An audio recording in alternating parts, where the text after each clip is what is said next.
3차 유행으로 끝날 게 아니고 4차 유행, 5차 유행이 오고 확진자의 숫자를 줄여두지 않으면 다음 유행은 훨씬 더 크게 올 겁니다. 내년 3월 정도가 되면 데이터는 모두 나오게 돼 있습니다. 우리가 접종을 미룰 이유는 없다는 것이죠. 코로나19를 이기려면 어떻게 해야 하는 걸까요? 이 가천대 예방의학교실 정재훈 교수님과 이야기 함께 나눠보도록 하겠습니다. 교수님 안녕하십니까? 네, 안녕하세요. 네, 우리 더 라이브에서는 이제 처음 함께 하시는데 예, 딱 봐도 신뢰가 가는 학자 얼굴입니다. 아, 감사합니다. 네, 방역 당국에게 보내는 첫 번째 제언부터 한번 살펴보겠습니다. 사회적 거리두기 3단계로 격상하라, 격상하라. 그 정도까지는 아닌데요.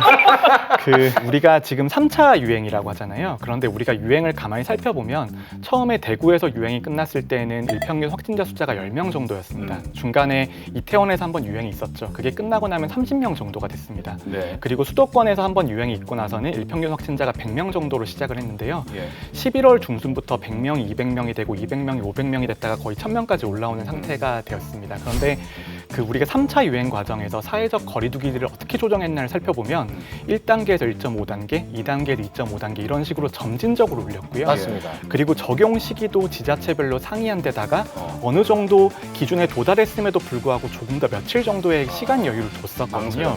근데 그런 대책들이 결국은 우리가 방역 대책, 특히 사회적 거리두기라는 건 굉장히 필요한 일이기 때문에 단시간 내에 집중적으로 시행하는 게 중요합니다. 그래서 제가 항상 드리는 말씀이 사회적 거리두기 단계를 빨리 올리고 천천히 내리는 게 장기적으로 봐서는 훨씬 더 사회적 거리두기를 하는 시간이 줄어들게 됩니다. 우리가 명확하게 전략적인 목표를 세워야 되는 게 3차 유행으로 끝날 게 아니고 4차 유행, 5차 유행이 오고 그리고 이제 시간을 백신 접종 시기까지 끌어야 되는 우리의 목표가 있기 때문에 그걸 봐서 지금 집중적인 조치를 취해서 확진자의 숫자를 줄여두지 않으면 다음 유행은 훨씬 더 크게 올 겁니다. 국민의 입장에서는 지루하게 길게 이어지는 사회적 거리두기보다 단시간 내에 집중적으로 강력하게 이루어지는 사회적 거리두기가 오히려 더 버틸만할 수 있다. 그런 이야기입니다.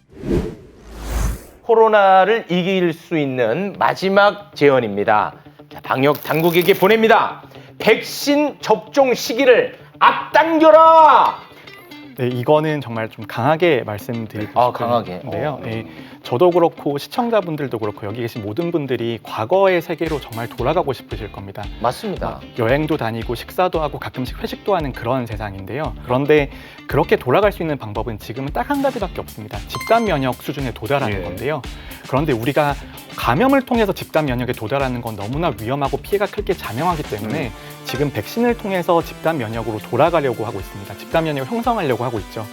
그런데 이제 집단 면역 같은 경우에는 결국은 우리가 백신이 얼마나 효과적이고 안전하냐가 가장 중요한 이유가 될 것 같습니다. 그런데 벌써 이제 미국에서 승인이 된 이제 백신들이 등장하기 시작을 했고 영국에서는 접종이 시작된 지 일주일 정도 됐고요. 미국도 오늘부터 접종을 시작을 했는데요. 그런데 현재까지 큰 잡음은 들리지 않습니다. 그리고 임상시험 결과를 보면 효과도 높고 비교적 안전한 것으로 보이거든요. 그리고 이제 그런 접종이 시작이 되면서 미국에 있는 연구자들이 그럼 과연 미국은 언제 집단 면역에 도달할 것인가 연구를 시작하기 시작했습니다. 그래서 미국 같은 경우에는 내년 7월 정도가 되면 집단 면역에 도달한다고 하거든요. 그럼 내년 7월부터는 과거로 미국은 돌아갈 수 있다는 뜻입니다. 지금 우리나라는 백신 접종을 약간 신중하게 보고 있는 이유가 효과 안전성을 평가하자라는 이야기가 있는데요. 네, 맞습니다. 근데 이미 미국과 영국이 빠르게 접종을 시작했기 때문에 내년 3월 정도가 되면 단기 안전성과 효과에 대한 데이터는 모두 나오게 돼 있습니다. 근데 이미 내년 3월만 되면 충분한 데이터가 쌓일 거기 때문에 우리가 접종을 더 이상 기다리거나 미룰 이유는 없다는 것이죠. 당연히 백신도 몸에 투입된 약인 만큼 부작용이 있을 수밖에 없습니다. 그리고 이제 알레르기 반응이라든지 그런 언론 보도를 많이 접하셨을 텐데요. 그런데 백신의 부작용을 약간 단기 부작용과 장기 부작용을 나눠서 생각할 필요가 있습니다. 단기 부작용은 접종하고 한 달 이내에 생기는 부작용이고 장기 부작용은 2년, 3년이 넘어가는 그런 부작용인데요.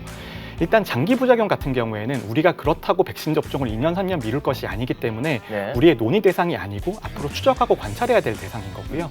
단기 부작용 같은 경우에는 대부분 한 달 이내에 나타납니다. 한 달 이내에 나타나기 때문에 3상 임상시험 같은 경우에는 2달 정도 관찰을 하고요. 지금 미국이 접종을 시작을 했으니까 내년 3월 정도 되면 벌써 3달, 4달 정도의 관찰 기간이 있을 거고 그리고 접종한 인구로 따지면 그때쯤 되면 수천만 명이 접종했을 수도 있습니다. 이미 우리나라 인구만큼 접종이 된 거죠. 그러면 그 정도 시점이 되면 안전성과 효과에 대한 거의 모든 확인이 끝났을 거고 이런 분은 접종에 조심하셔야 되고 이런 분 맞으셔도 된다라는 지침이 나오게 될 될 겁니다. 네. 그렇게 되면 접종하는 게 굉장히 안전할 수 있다는 거죠. 알겠습니다. 말씀을 들으니까 조금 안심이 되는데 빨리 좀 백신 맞고 네. 코로나 빨리 극복했으면 좋겠습니다. 네, 정재훈 교수님이었습니다. 고맙습니다.